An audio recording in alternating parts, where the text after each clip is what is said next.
Seri 11 Bukek Xiansu. Suling Emas Naga Siluman. Cerita, Ho Ping Hu. Audiobook, novel silat. Bab 45. Luisi tadinya masih enak-enakan, masih mengira bahwa semua tepuk sorak itu adalah untuknya. Memang ia sudah yakin akan kemenangannya dan memandang rendah kepada semua lawannya. Bukankah ia sudah menang seperempat putaran dan 2 putaran lagi ia akan meninggalkan mereka lebih jauh lagi?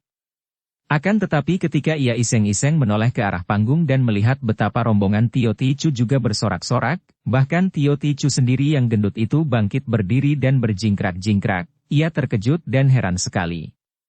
Cepat Luisi menoleh dan ketika ia melihat seekor kuda hitam meluncur cepat sekali dari belakang, tahulah ia bahwa kuda hitam yang ditunggangi darah remaja itu, milik Tio Ticu, telah mulai berusaha untuk mengejar dan menyusulnya. Setan!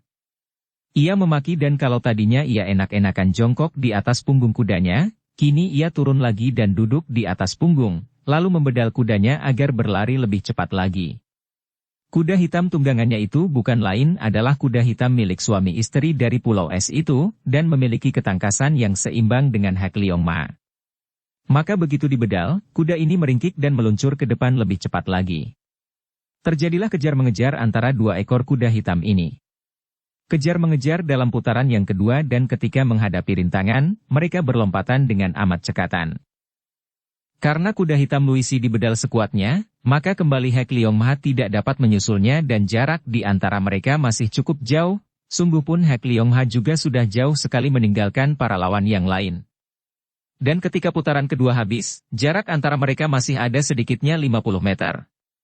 Tentu saja kejar-kejaran ini membuat para penonton panas dingin rasanya, apalagi di pihak Bo Ticu dan Tio Ticu.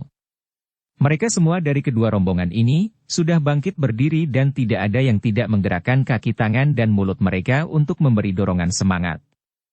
Seolah-olah nampak semangat mereka berterbangan ke arah 2 kuda jagoan masing-masing dan semangat itu ikut mendorong pantat kuda agar lebih cepat lagi.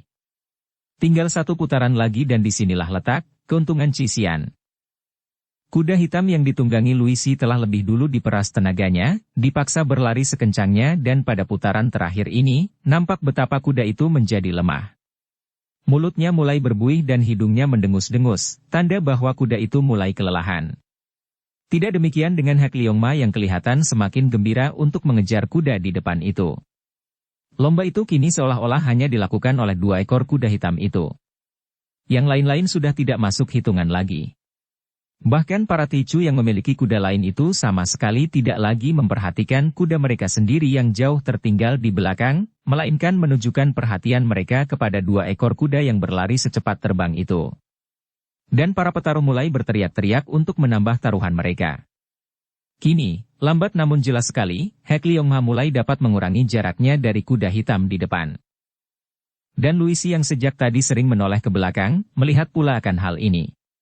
Telinganya dapat menangkap derap kaki kuda di belakangnya itu, yang merupakan suara seperti ancaman setan, makin lama semakin jelas. Mereka berdua tiba di tempat di mana ada rintangan-rintangan pagar dan parit dan mulailah Hek Leong Ma memperlihatkan ketangkasannya. Lompatan demi lompatan dilakukannya dan perlahan-lahan kuda ini mulai dapat menyusul kuda hitam yang ditunggangi Luisi. Ketika semua rintangan dapat dilompati oleh 2 ekor kuda itu, kini 2 ekor kuda itu sudah hampir sejajar, dan Hek Leong Ma hanya kalah setengah badan saja. Kini Luisi dapat melihat wajah Cisian yang tersenyum tenang, wajah yang menimbulkan benci dan iri dalam hati Luisi. Tiba-tiba Luisi mengeluarkan suara nyaring yang bunyinya seperti ringkikan kuda. Hiyeh! Hiyeh! Dan akibatnya memang hebat. Hek Leong Ma mengurangi kecepatan gerakan kakinya dan tiba di belakang kuda hitam betina itu. Mereka kini sudah melalui separuh dari putaran terakhir. Cisian terkejut sekali dan ia teringat bahwa wanita ini adalah seorang penjinak kuda. Tentu teriakannya tadi merupakan teriakan yang khas, yang merupakan bahasa kuda yang agaknya menahan Hek Leong Ma. Akan tetapi pada saat itu, terdengar suara lain di dekat mereka. Suara ini seolah-olah berada dekat sekali dengan 2 orang wanita itu, dan seperti suara setan yang tidak nampak. Hek Leong Ma. Cek, cek. Hiat. Mendengar suara ini, Hek Leong Ma tiba-tiba meloncat ke depan dan dengan beberapa kali loncatan saja kuda ini sudah dapat menyamai lagi sehingga lari berendeng dengan kuda hitam. Penonton seperti gila, berteriak-teriak seperti orang kemasukan setan menyaksikan peristiwa ini, kejar-mengejar yang mendebarkan dan menegangkan hati ini. Ada beberapa orang petaruh yang jantungnya lemah sudah jatuh pingsan di tempat dia berdiri. Melihat ini, Luisi terkejut bukan main dan beberapa kali ia berusaha untuk menguasai Heklioma dengan teriakan-teriakan aneh. Akan tetapi selalu ada suara lain yang menentangnya dan agaknya Heklioma lebih taat kepada suara tanpa rupa ini. Diam-diam Cisian kagum bukan main dan tahulah ia bahwa suara itu tentulah suara pendekar siluman kecil yang mempergunakan kaikang yang amat kuat, mengirim suara dari jauh untuk menguasai Heklioma. Melihat betapa Heklioma kini malah telah menang setengah badan dibandingkan dengan kudanya, Luisi marah bukan main tangan kirinya mengambil sesuatu dari balik bajunya dan tangan itu bergerak. Sinar lembut menyambar ke arah belakang kuda Heklioma. Akan tetapi, sejak tadi Cisian tidak pernah lengah. Ia tahu akan kecurangan lawan, maka sejak tadi pun ia sudah bersiap. Melihat tangan kiri lawan merogoh saku saja ia sudah curiga, maka begitu tangan kiri itu bergerak dan jarum-jarum meluncur ke arah belakang tubuh Heklioma, cepat darah ini mencondongkan tubuhnya ke belakang, dengan tangan kiri ia mengebut dan mengerahkan tenaga kaikang sehingga jarum-jarum itu runtuh. Akan tetapi masih sempat menyambar dan menangkap beberapa batang jarum dengan tangan kirinya, lalu langsung menyambit dan jarum-jarum itu kembali kepada pemiliknya. Akan tetapi berbeda dengan Luisi, Cisian tidak menyerang kuda, melainkan langsung menyambitkan jarum-jarum itu ke arah tubuh Luisi. Luisi kaget bukan main. Tak disangka bahwa darah remaja yang menjadi penunggang kuda hitam itu ternyata adalah seorang yang memiliki ilmu kepandaian tinggi sekali. Disangkanya hanya seorang penunggang kuda yang mahir ilmu menunggang kuda saja. Siapa tahu, dengan kebasan tangannya, bukan saja darah itu mampu meruntuhkan jarum-jarumnya, bahkan dapat menangkap jarum-jarumnya dan kini sambitan cepat seperti kilat menyambar. Wanita ini mengeluarkan seruan kaget dan tiba-tiba saja tubuhnya lenyap dari atas kuda. Cisian terkejut, akan tetapi ia menjadi kagum ketika wanita itu muncul kembali dan ternyata tadi ketika mengelak dari serangan jarumnya, wanita itu telah menjatuhkan dirinya ke bawah perut kuda dengan kedua kaki tetap mengait tubuh kuda itu. Sungguh merupakan ilmu menunggang kuda yang hebat, yang hanya dimiliki oleh ahli-ahli pemain sirkus yang amat mahir. Kini mereka terus membalapkan kuda mereka dan dua ekor kuda itu, masih terus lari berendeng, sungguh pun Heklioma menang setengah badan. Sorak-sorai masih menggegap gempita di kalangan penonton, bahkan para pembesar yang juga ikut-ikutan merasa tegang, sudah berdiri semua di atas panggung dan ikut bertepuk tangan. Kini putaran terakhir hampir habis. Melihat kudanya akan kalah begini terus, tiba-tiba Luisi mengeluarkan sesuatu dari sakunya dan menaburkan benda putih di atas pinggul dan ekor kudanya. Dan tiba-tiba Heklioma mengeluarkan suara meringkik aneh dan kuda ini menahan larinya, kemudian berlari di belakang kuda hitam itu sambil mendengus-dengus.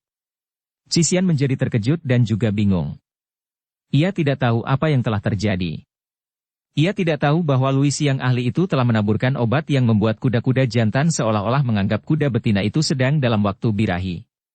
Dan hal ini merangsang kuda Heklioma yang sudah mengenal kuda hitam itu sebagai kawan lamanya, lalu lari di belakangnya. Tidak mau mendahului tentu saja para penonton bersorak-sorak lagi melihat ramainya perlombaan itu, melihat betapa kini kembali kuda Tuan Tanah Tio tertinggal di belakang, kalah satu badan. Bahkan Sumakian Bu dan istrinya juga berdiri saling pandang dengan bingung, tidak tahu apa yang telah terjadi dan tidak tahu pula harus berbuat apa. Pendekar siluman kecil telah mengirim aba-aba kepada Heklioma, akan tetapi tetap saja kuda ini tidak mau mendahului kuda betina. Putaran terakhir sudah habis dan kini tinggal membelok untuk merebutkan ikatan bunga dengan pita merah sebagai tanda pemenang atau juara pertama. Dan Heklioma masih ketinggalan satu badan. Pada saat terakhir itu, saking penasarannya, tiba-tiba Cisian mengeluarkan suling emasnya, meniup suling itu dengan nada yang begitu tingginya sehingga tidak terdengar oleh telinga manusia, akan tetapi karena ia mengerahkan kaikang dan menunjukkan suara suling dengan ilmu yang dipelajarinya bersama Kam Hong. Menunjukkan suara itu menyerang kuda hitam yang ditunggangi Luisi, tiba-tiba saja kuda hitam yang ditunggangi Luisi itu meringkik keras dan mengangkat kedua kaki depannya ke atas dan tentu saja otomatis larinya terhenti. Kuda itu telah terserang pendengarannya oleh suara lengkingan tinggi yang menggetar dan seolah-olah menusuk kedua telinganya, membuat binatang itu meringkik kesakitan dan juga amat terkejut. Tentu saja kesempatan baik ini tidak disia-siakan oleh Cisian. Ia membedal kudanya, Hek Liongma meloncat ke depan dan sebelum Luisi dapat menguasai kembali kuda hitamnya yang ketakutan, dengan mudahnya Cisian sudah meraih dan menyambar ikatan bunga dengan pita merah sebagai tanda bahwa ia keluar sebagai juara. Sorak-sorai dan tepuk tangan riuh memenuhi lapangan itu dan Luisi yang akhirnya dapat menguasai kembali kudanya karena kini tidak ada lagi suara suling yang membikin takut kuda itu, baru dapat melihat ketika mendengar sorak-sorai itu bahwa kejuaraan telah direbut oleh Cisian dan kuda hitamnya. Keparat, ia mengutuk dan membalapkan kudanya ke depan dengan muka merah penuh geram. Ia tahu bahwa darah remaja itu tentu telah melakukan sesuatu yang membuat kudanya tadi ketakutan. Ia pun tadi melihat darah itu meniup suling yang mengkilap, dan biarpun telinganya tidak menangkap suara apa-apa, namun getaran yang halus sekali terasa olehnya maka tahulah ia bahwa darah itu menggunakan siasat untuk membuat kudanya ketakutan dan berjingkrak tadi. Maka ia menjadi marah sekali sehingga ia tidak ingat lagi bahwa di samping hadiah sebagai juara pertama, masih ada juara kedua dan ketiga. Ia membalapkan kudanya mengejar Cisian yang sudah mengambil ikatan kembang dengan pita merah itu. Iblis curang, bentak Luisi sambil mengejar. Melihat sikap wanita ini, Cisian maklum bahwa ia terancam serangan, maka cepat ia melemparkan ikatan bunga sebagai tanda juara itu ke arah Tio Ticu karena ia sudah tiba di depan rombongan itu, kemudian ia pun meloncat turun ke atas tanah. Membiarkan Hek Liongma dirawat oleh beberapa orang tukang kuda pembantu Tio Ticu yang segera menyelimuti kuda itu dengan selimut bulu dan menyeka keringat kuda itu. Melihat betapa Cisian sudah menantinya dengan berdiri tegak, Luisi menjadi semakin marah, merasa kalau ditantang. Maka ia pun meloncat turun dari atas kudanya ke depan Cisian. Luisi. Ambil juara kedua, terdengar Bo Ticu dan anak buahnya berteriak. Akan tetapi Luisi seperti tidak mendengar seruan-seruan itu, dan Cisian yang diam-diam merasa marah kepada wanita curang ini, sengaja mengejek agar Bo Ticu kehilangan semua kejuaraan. Wanita tak tahu malu. Engkau sudah kalah, masih banyak laga mau apakah? Setelah berkata demikian, sambil tersenyum mengejek Cisian lalu meloncat ke atas panggung. Panggung itu memang memanjang ke depan, tempat para petugas tadi menyampaikan pengumuman dan lain-lain, dan kini ditinggalkan kosong karena semua pembesar dan petugas sudah duduk di kursi masing-masing. Dan Cisian melompat ke tempat ini, dengan sengaja, untuk memancing Luisi menjauhi kejuaraan yang kedua dan ketiga, dan juga agar mereka berdua dapat nampak oleh semua orang yang berada di bawah, terutama sekali oleh para pembesar yang duduk di atas panggung. Diejek oleh Cisian, kemarahan Luisi meluap, membuatnya menjadi mata gelap dan tanpa mempedulikan apa-apa lagi, melihat lawannya itu melompat naik ke atas panggung, ia pun lalu menggunakan ginkangnya meloncat ke atas panggung. Semua ini dapat dilihat dengan jelas oleh para penonton, juga oleh para pembesar dan tentu saja semua orang tertarik dan tegang. Kini semua mata memandang ke arah dua orang wanita itu yang sudah saling berhadapan di ujung panggung, dan agaknya tidak ada seorang pun yang mempedulikan jalannya perlombaan lagi. Ada pertunjukan yang lebih menarik dan menegangkan di atas panggung. Engkau berani mengejarku. Cisian terus menggoda dan mengejek. Sudah kalah tidak mau menyadari kebodohan sendiri, malah mengamuk-ngamuk. Sungguh engkau ini nenek-nenek tak tahu malu, tebal muka. Cisian terus menggoda. Sepasang mata wanita itu mendelik dan kini wajahnya tidak kelihatan terlalu cantik lagi. Bahkan mengarah buruk, karena keringatnya membasahi dahi, membuat pupur tebal itu luntur dan kulit mukanya yang tertutup bedak tidak rata itu malah menjadi coreng-moreng. Keparat, kubunuh engkau. Kubunuh engkau. Luisi berkata dengan suara mendesis dan napas agak memburu saking marahnya. Aha, begitu mudahkah? Benarkah engkau akan mampu? Cisian tetap saja mengejek. Ucapan dan sikap darah remaja ini bagaikan angin yang mengipasi api kemarahan Luisi, maka wanita ini menjadi lupa diri. Ia lupa bahwa ia berada di tempat yang gawat, di depan para pembesar dan pejabat setempat, bahkan di depan kepala daerah Provinsi Xinjiang. Dengan mata gelap ia sudah melolos keluar senjatanya, yaitu sebatang pedang lemas yang dapat digulungnya dan disembunyikannya di balik bajunya, dan dengan pedang di tangan ini ia menerjang maju, mulutnya mendesis. Kucincang engkau. Kucincang dan kupenggal kepalamu. Akan tetapi ia terlalu memandang rendah kepada Cisian, terkecoh oleh keadaan darah remaja itu. Biarpun dalam pandangan orang-orang lain yang menyaksikannya, serangan pedang dari Luisi itu amat cepat dan kuat dan amat berbahaya, namun dalam pandangan Qi Xian tidaklah demikian. Ia dapat mengikuti gerakan pedang itu baik dan dengan mudahnya ia mengelak sampai 7 kali beruntun ketika pedang itu menyerang bertubi-tubi. Tenaga manusia itu terbatas dan tidak mungkin serangan dilanjutkan terus tanpa henti, karena si penyerang perlu memulihkan tenaga dan mengatur napas. Ketika pedang itu berhenti bergerak menyerang setelah semua bacokan dan tusukannya mengenai angin belaka, detik ini dimanfaatkan oleh Qi Xian, tangan kirinya menyambar dan biarpun Luisi juga seorang wanita yang gesit. Namun sehabis menyerang bertubi-tubi itu, ia belum mampu menjaga diri, maka dengan kecepatan sekejap mata, tahu-tahu pipinya telah berkenalan dengan telapak tangan Qi Xian yang menyambar. Plak! Telapak tangan Qi Xian itu halus lembut dan hangat, telapak tangan seorang dara yang terpelihara dan terawat baik-baik, yang tidak pernah atau jarang bekerja berat. Akan tetapi karena tangan itu terlatih, mengandung kekuatan sinkang yang amat hebat, maka biarpun tamparan itu dilakukan oleh Qi Xian dengan perlahan saja, bukan dengan niat membunuh, tidak urung tubuh Luisi terputar seperti disambar halilintar, dan setelah berjungkir balik dan memutar pedang mengatur keseimbangan, barulah ia dapat terhindar dari keadaan terpelanting dan roboh. Seluruh mukanya terasa berdenyut-denyut dan panas sekali, dan ternyata pipi kanannya telah membengkak dan merah, sedangkan ujung bibirnya pecah berdarah. Sejenak ia terbelalak, saking terkejut, heran dan penasaran. Akan tetapi segera semua itu ditelan oleh kemarahannya yang berkobar-kobar. Orang marah sama dengan orang mabuk. Dalam keadaan marah, kewaspadaan kita tertutup, seolah-olah tertutup oleh asap dari api kemarahan, membuat kita buta dan tidak dapat melihat kenyataan dengan terang. Kemarahan membutakan mata menulikan telinga dan dalam keadaan mabuk seperti itu, orang dapat melakukan apa saja, terutama melakukan hal-hal yang kejam, karena satu-satunya tujuan hanyalah melampiaskan kemarahan yang hanya dapat terlaksana dengan membalas dendam kepada orang yang menimbulkan kemarahan itu. Kemarahan merupakan penghamburan energi batin yang amat besar dan amat kuat sehingga banyaknya kemarahan akan mempengaruhi jasmani, menjadi lekas lapuk dan tua. Dalam kemarahannya, Luisi seperti tak melihat apa-apa lagi kecuali wajah dara remaja yang dianggapnya seperti setan yang amat dibencinya itu. Ia mengeluarkan pekik melengking tinggi yang menyeramkan dan tiba-tiba tangan kirinya bergerak. Dari tangan kiri itu menyambar sinar yang sama ketika ia menyerang kuda, dan tahulah Qi Xian bahwa lawannya yang curang ini kembali mempergunakan senjata rahasia jarum-jarum halus. Namun, senjata rahasia seperti itu tentu saja merupakan permainan kanak-kanak bagi pendekar wanita remaja yang telah memiliki kesaktian ini. Dengan kebutan tangan kirinya, Qi Xian membuat semua jarum itu runtuh, sedangkan yang melesat dan mengenai kulit tubuhnya setelah menembus pakaian, bertemu dengan kulit yang dilindungi sinkang amat kuat sehingga tidak terasa sama sekali.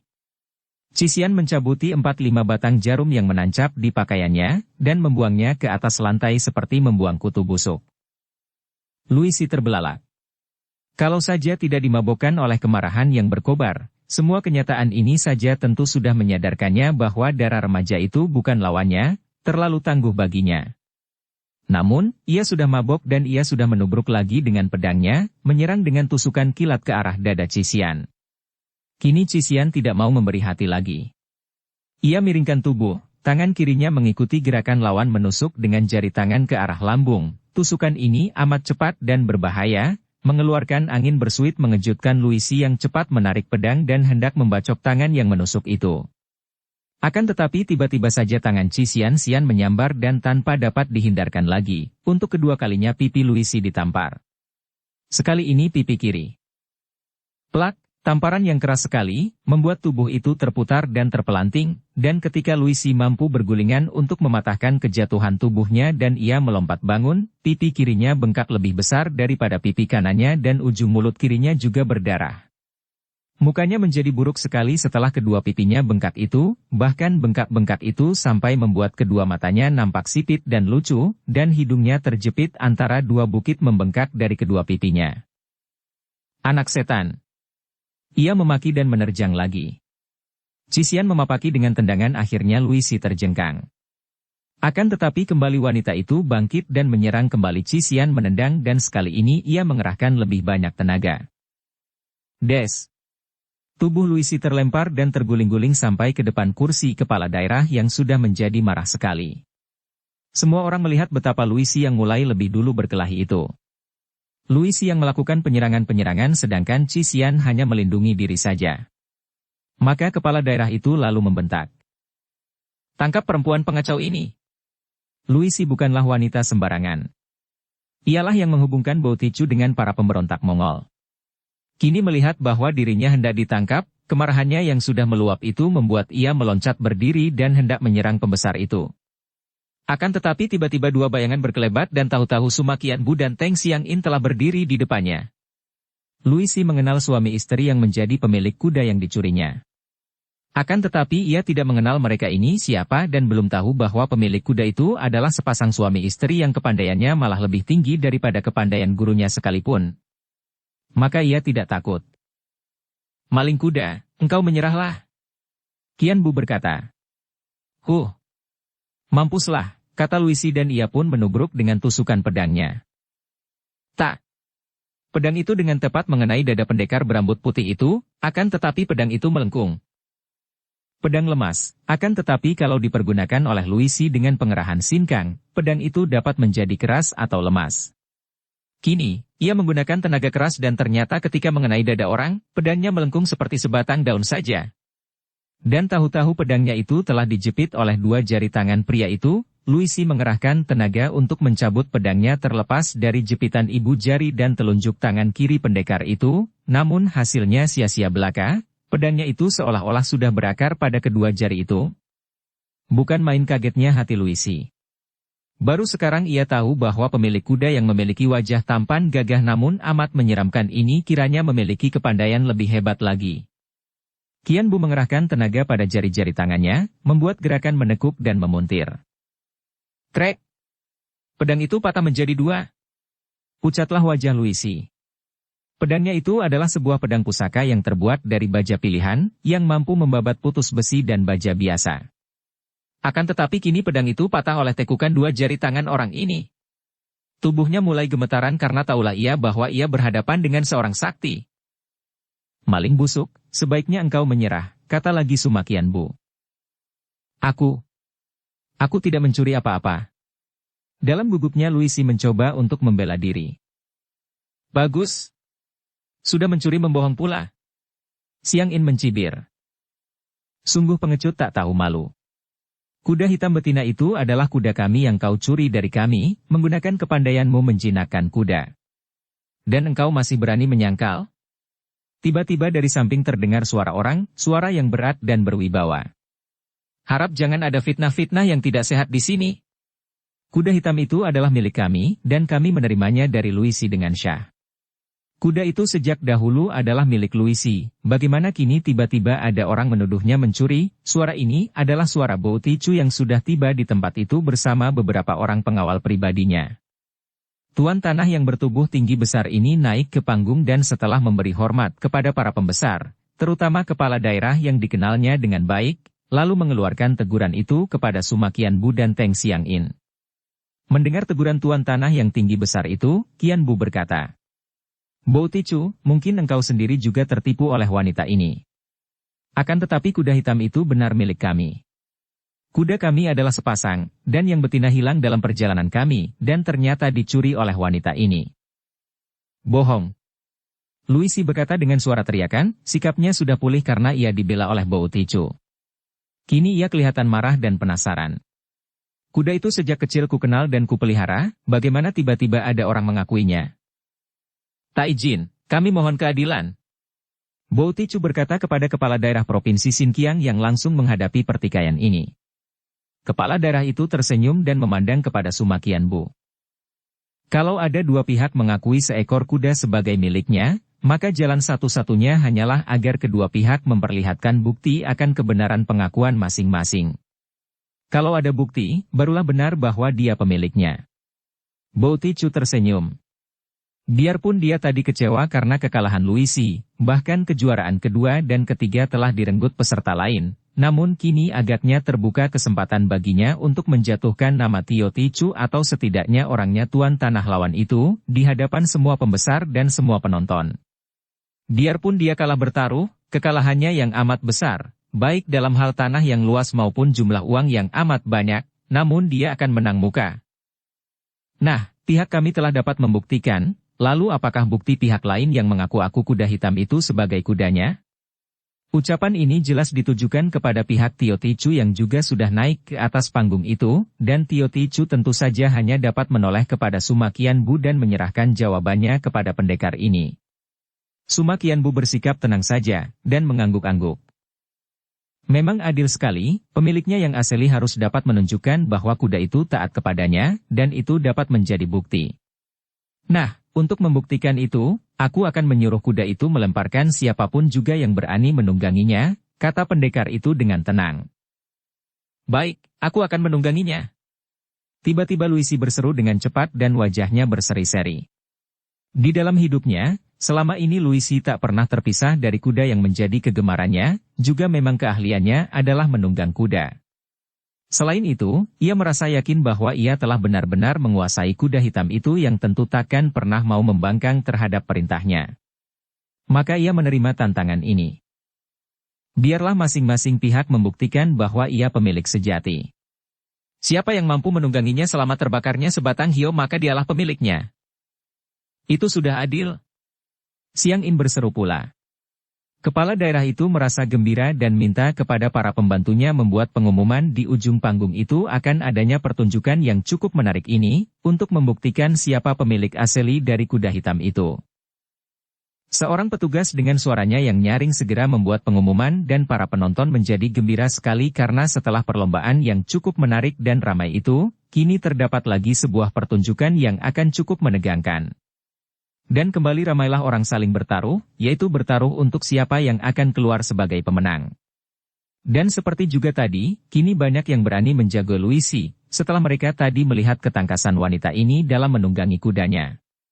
Mereka, para penonton ini, tidak peduli siapa sesungguhnya pemilik kuda hitam itu, maka mereka bertaruh untuk siapa yang akan menang dalam menundukkan kuda itu dan tetap dapat menungganginya selama terbakarnya sebatang hio. Biarlah aku yang akan menungganginya, bisik Cisian kepada suami istri itu. Akan tetapi sekali ini Siang In menggeleng kepala. Jangan Cisian. Aku sendiri pun tidak berani untuk melayaninya menunggang kuda. Satu-satunya yang akan dapat mengalahkannya hanyalah suamiku. Mendengar bisikan kembali dari Siang In ini, Cisian tidak banyak cakap karena ia percaya penuh kepada suami istri ini. Apalagi karena memang kuda itu adalah milik mereka. Apa yang diucapkan oleh Siang In memang tepat sekali. Mereka mempunyai 2 ekor kuda, yang keduanya sama benar, sama-sama hitam dan merupakan sepasang kuda yang sukar dicari bandingnya dan merupakan binatang-binatang yang luar biasa. Yang jantan mereka sebut Toa Liong, sedangkan yang betina mereka sebut Xiao Liong, naga kecil, dan keduanya merupakan jenis kuda Hekliom Ha, kuda naga hitam, yang dulu pernah dimonopoli oleh keluarga kerajaan Mongol ketika berkuasa di Tiongkok. Di zaman itu, boleh dibilang Hekliong Ma hanya dimiliki oleh keluarga raja dan orang lain tidak diperbolehkan memilikinya. Kalau ada yang memilikinya tentu dirampas. Setelah kerajaan Goan, Mongol, roboh dan hancur, diperkirakan orang bahwa keluarga raja itu pun membasmi kuda-kuda Hekliong Ma. Dan memang kenyataannya juga demikian, akan tetapi ternyata ada beberapa ekor kuda yang dapat lolos dan 2 ekor kuda yang dimiliki oleh pendekar penghuni Pulau Es dan istrinya itu adalah keturunan dari kuda-kuda Hekliong Ma yang lolos itu. Toa Liong, naga besar, yang jantan menjadi tunggangan Siang In, sedangkan Xiao Liong menjadi tunggangan Suma Qianbu. Oleh karena itulah, maka biarpun Xiao Liong juga tidak asing dengan Siang In, namun nyonya ini maklum bahwa kuda itu akan lebih akrab dan mudah mengenal bau badan orang lain. Pula, dengan membiarkan suaminya yang menunggangi kudanya itu, ia sendiri dapat berjaga-jaga untuk menolak pengaruh ilmu sihir atau ilmu hitam, kalau-kalau pihak lawan mempergunakannya untuk mencapai kemenangan. Untuk menentukan siapa yang lebih dulu harus mencoba menunggangi kuda itu, akan diadakan undian, kata seorang petugas yang telah ditugaskan oleh pembesar kepala daerah untuk mengurus pertandingan ini dan sang petugas ini memang ahli dalam mengurus segala macam perlombaan atau pertandingan. Tidak adil, kata Luisi. Dialah yang menuduhku maling kuda dan dia yang mengaku-aku kudaku ini sebagai kudanya, maka dia yang harus lebih dulu membuktikan kebenaran omongannya bahwa kuda ini akan taat kepadanya. Petugas itu hendak membantah karena peraturan perlombaan tidak peduli akan semua alasan. Yang penting, para peserta perlombaan harus mentaati peraturan dan berlaku bagi semua peserta, itu barulah adil namanya. Akan tetapi Qian Bu segera berkata, "Baiklah, biar aku yang menunggangi kudaku itu lebih dulu." Karena pihak yang lain sudah setuju, maka petugas itu pun tidak banyak ribut lagi dan wajah Luisi berseri, walaupun wajah itu kini tidak dapat nampak manis lagi setelah bedak dan gincunya luntur dan bengkak-bengkak bekas tamparan Cisian tadi. Memang wanita ini amat cerdik. Ia memang sudah yakin akan kemampuannya sendiri yang membuat ia percaya bahwa ia tidak mungkin dapat terjatuh dari atas punggung kuda hitam itu untuk selamat terbakarnya sebatang hio, dupa, saja. Akan tetapi ia belum tahu sampai di mana kemahiran lawan menunggang kuda. Kalau lawan ini pun berhasil bertahan sampai selama itu, bukankah hal itu masih belum membuat ia keluar sebagai pemenang? Oleh karena itu, ia mencari jalan untuk memaksa lawan lebih dulu menunggang kuda dan ia akan menggunakan semua kepandaiannya untuk membuat lawan ini tidak dapat bertahan sampai habisnya hio itu terbakar. Kalau lawan gagal, barulah ia dengan enak akan dapat memetik kemenangan itu. Sebaliknya, andai kata lawannya berhasil, ia pun dapat mempelajari rahasia apa yang dimilikinya atas kuda itu sehingga ia akan dapat menguasai rahasia itu pula. Memang ia seorang wanita cerdik. Setidaknya, ia sendiri menganggap dirinya amat cerdik. Karena perlombaan balap kuda sudah selesai maka kini para penonton tanpa dapat dicegah lagi telah mendesak maju mengerumuni panggung dan para pasukan penjaga hanya dapat mencegah mereka terlalu mendekat panggung dan memberi arena pertandingan menunggang kuda yang cukup luas di bawah panggung. Para pembesar sudah berpindah duduk, kini di tepi panggung itu agar dapat menyaksikan dengan jelas pertandingan kemahiran menunggang kuda yang akan berlangsung antara dua orang wakil dari Tio Tichu dan Bo Tichu itu. Biarpun persoalannya kini tidak ada sangkut pautnya dengan kedua orang tuan tanah itu, melainkan lebih merupakan persoalan pribadi antara Luisi dan Suma Qianbu, akan tetapi karena mereka berada di pihak dua orang tuan tanah itu, maka umum menganggap bahwa pertandingan ini merupakan kelanjutan daripada balap kuda tadi.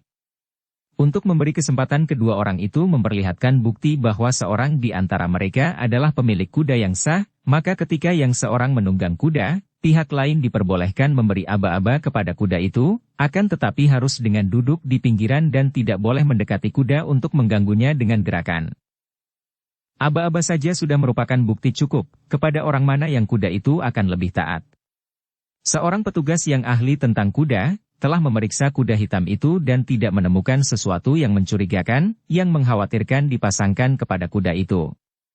Dia memegangi kendali kuda dan mengelus kuda itu, menanti seorang rekannya membuat persiapan menyalakan sebatang dupa. Setelah dari atas panggung, pembesar kepala daerah yang bertindak sebagai juri itu memberi tanda dengan tangannya, maka petugas yang memegang dupa lalu menyalakannya dan Suma Qianbu diberi tanda untuk mulai dengan menunggang kuda. Qianbu menghampiri kuda hitam, merangkulnya dan berbisik lirih. "Xiao Ma." Kuda itu mendengus-dengus, kemudian seperti mengenal bau badan pendekar itu dan kegirangan, kuda itu meringkik dan mengangkat kedua kaki depan ke atas, membuat petugas yang memegang kendali kuda menjadi kewalahan dan terpaksa melepaskan kendali kuda. Qianbu girang sekali dan karena petugas sudah memberi isyarat kepadanya untuk mulai menunggang, sedangkan hio sudah dinyalakan, dia pun lalu melompat dengan gerakan ringan sekali ke atas punggung Xiao Ma. Tiba-tiba dari tempat duduknya, Luisi mengeluarkan suara aneh, teriakan parau seperti yang biasa dipergunakan oleh bangsa Tibet kalau membentak binatang mereka. Mendengar ini, Xiao Ma nampak terkejut dan mengangkat kedua kaki depannya, akan tetapi Qianbu masih duduk dengan tenang di atas punggung kuda itu dan membisikkan suaranya memanggil nama kuda itu dan menepuk-nepuk lehernya, kuda itu tenang kembali biarpun matanya masih terbelalak. Suara Qianbu telah dikenalnya benar, dan bukan hanya suaranya, juga bau badannya dan bahkan cara pendekar itu duduk di atas punggungnya telah dikenalnya kembali dan membuat kuda itu menjadi jinak dan taat.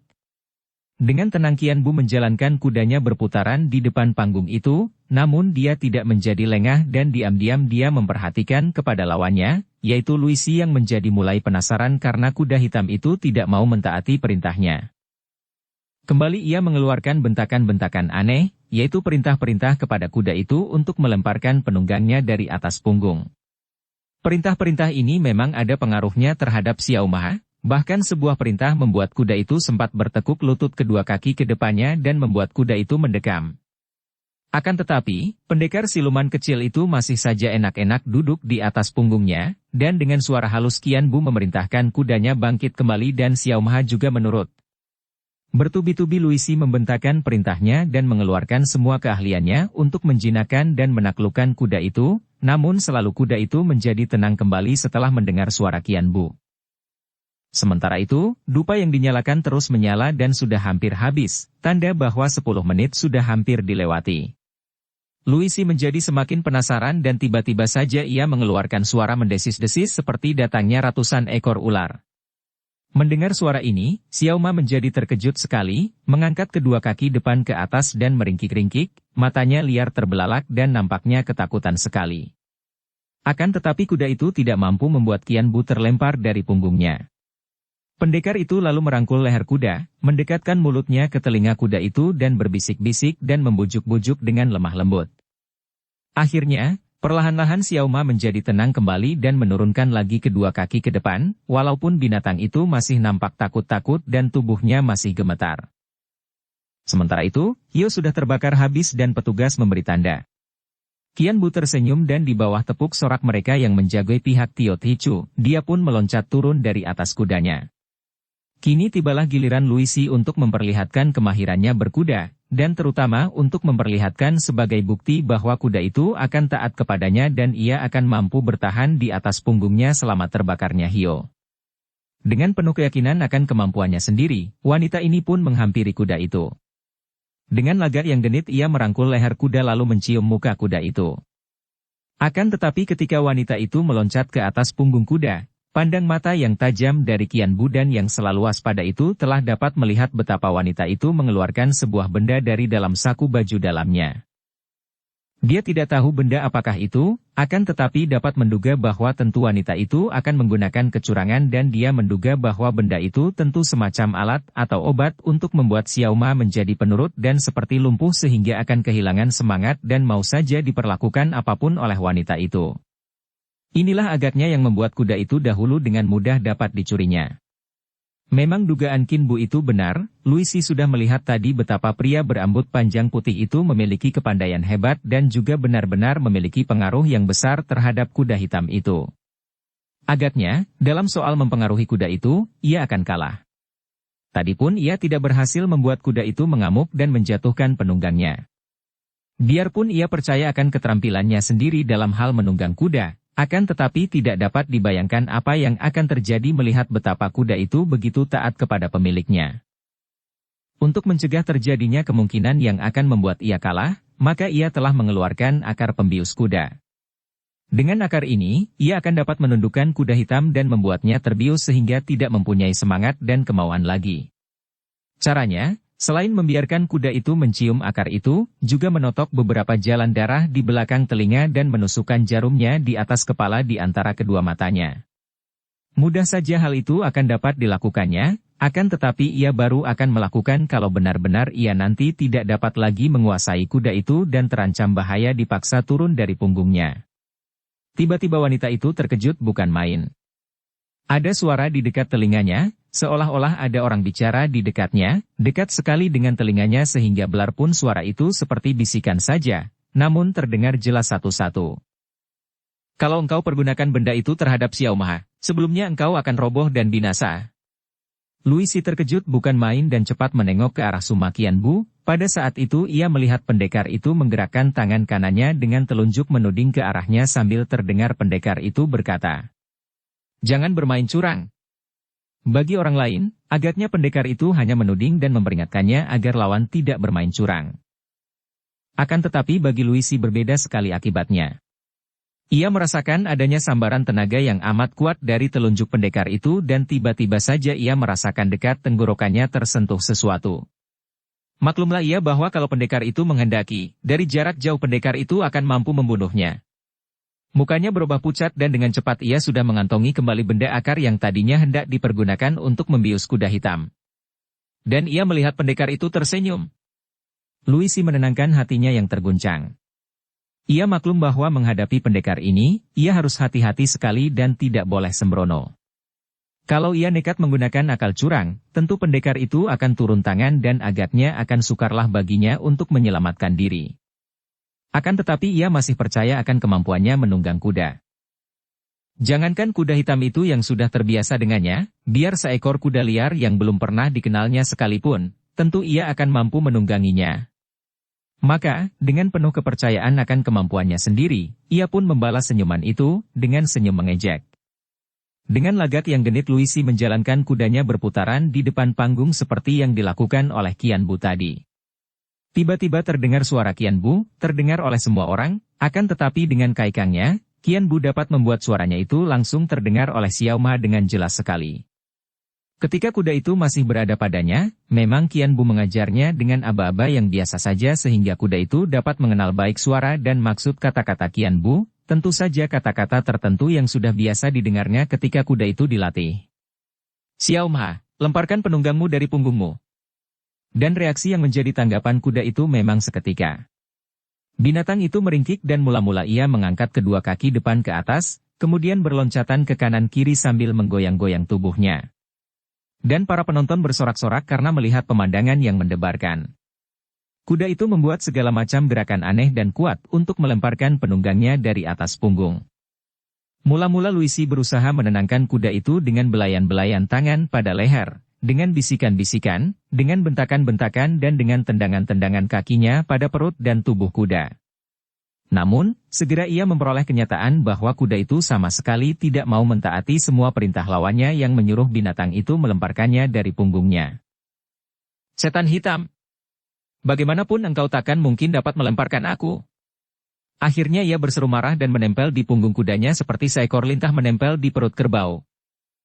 Kuda itu berjingkrak-jingkrak, menggoyang-goyang tubuhnya dan berusaha menggigit ke arah penunggangnya, namun dengan kemahirannya yang mengagumkan, Luisi tetap dapat bertahan terus. Tubuh wanita itu terguncang-guncang, miring ke kanan kiri, depan belakang, namun ia tetap dapat bertahan di atas punggung Xiao Ma. Diam-diam Suma Qian Bu, Teng Xiangin dan Qi Xian harus mengakui bahwa memang wanita itu memiliki kemahiran menunggang kuda yang hebat. Sukar dicari orang lain yang akan mampu bertahan setelah kuda hitam itu membuat usaha mati-matian seperti itu, untuk melemparkan penunggangnya. Dan dupa itu pun terbakar perlahan-lahan, mendekat gagangnya. Sebentar lagi akan habis, namun Luisi tetap dapat bertahan di atas punggung Xiao Ma. Melihat ini, pendekar siluman kecil mengangguk-angguk. Keras kepala, gumamnya dan tiba-tiba terdengar lagi suaranya yang nyaring. Xiao Ma, bergulinglah engkau. Luisi terkejut sekali.